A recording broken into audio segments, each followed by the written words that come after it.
Yo, what's going on, everybody? I'm Wont, and in today's Fix of Entertainment news, we break down the whole Marvel Spotlight initiative Disney plans on serving up to MCU fans, and what you can expect from it and what you should look forward to. But before we get to that story, we gotta talk about Homer apparently giving up strangling Bart on The Simpsons. Really crazy how this whole thing came about. We've got that plus a whole lot more in today's Fix. Let's drop it.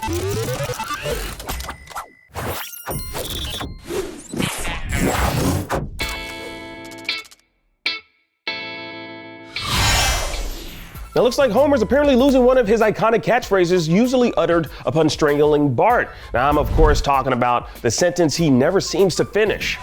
You little...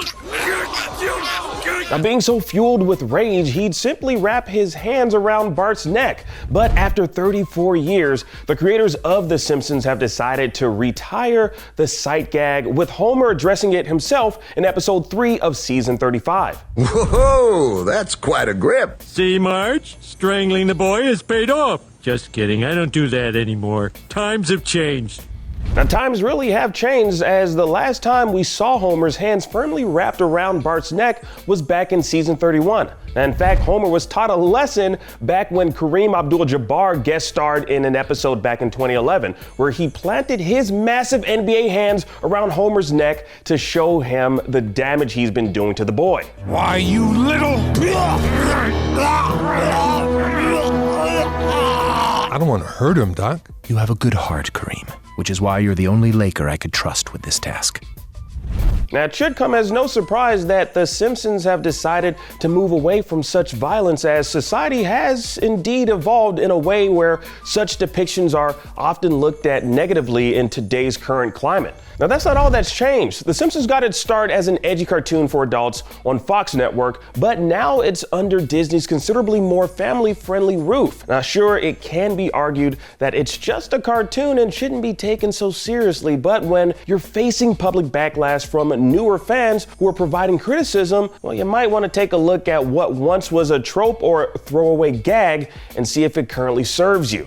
Now, The Simpsons has been conscious of its critics in recent years, adjusting where it sees fit. For example, the 2017 documentary The Problem with Apu shined a light on the Quickie Mart proprietor and the stereotype the character displayed of those from South Asia.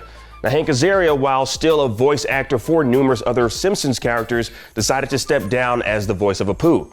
Now, since then, Apu's only appeared as a background character in The Simpsons. Now, I personally loved Apu and the whole strangling bit, but, we're living in different times now. We're living in a time where Elmer Fudd can no longer chase Bugs Bunny with a rifle, trading it in for a scythe in the latest iteration of the Looney Tunes on Max. Now, it honestly isn't that big of a deal to me personally, but I do notice these things, and I'm pretty sure y'all do as well. And I'm kind of curious, how do y'all feel about all of this? Are you glad that Homer found other ways of taking out his anger towards Bart, giving the boy's neck a rest, or do you miss the unhinged actions of Homer towards his son? Let's talk about it down below. Speaking of Looney Tunes, Eric Bauza, the voice of numerous Merry Melody characters like Bugs Bunny, is lending his voice to Bob's Burgers as the new voice of Jimmy Pesto. Now, he'll be stepping in the role for season 14 of the animated sitcom, replacing Jay Johnston. Now, the series cut ties with the original voice actor of Jimmy Pesto after his arrest for allegedly participating in the 2021 Capitol riots. Now, we haven't heard Pesto speak a single word since season 11, but episode 5 in season 14 brought him back in full force. Now, the role couldn't have gone to a nicer guy. I met Eric at Comic-Con this year, and he's extremely talented and very humble. It'll be great to finally see Bob continue his feud with Jimmy Pesto and hear what Eric brings to the table moving forward.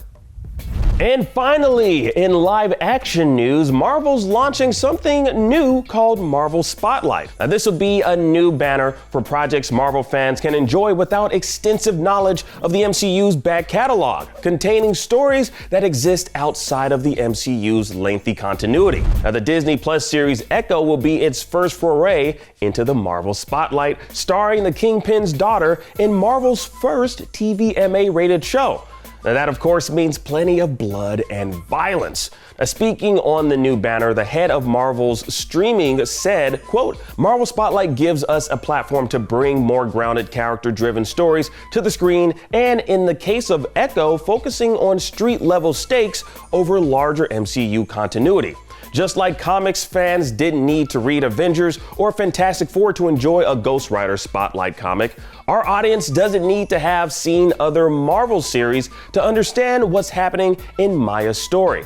Now still, it feels a little odd to frame Echo as a standalone story when it stars a character who debuted on Hawkeye and supporting characters who first showed up in the Netflix's Daredevil series. I don't know. Anyways, Marvel Spotlight was originally a comic anthology series back in the day featuring the debut of various newcomer Marvel characters as a way to test out their popularity with readers. Now, some of these characters had successful one-off runs where they then moved to series in Marvel Comics. Spider-Woman, Ghost Rider, and Star-Lord were just some of those who had successful one-offs in Marvel Spotlight and went on to bigger things within future Marvel comics. Now, this could be a way of Marvel Studios testing out certain projects in similar fashion. Only time will tell if things are looking quite bright for Marvel Spotlight.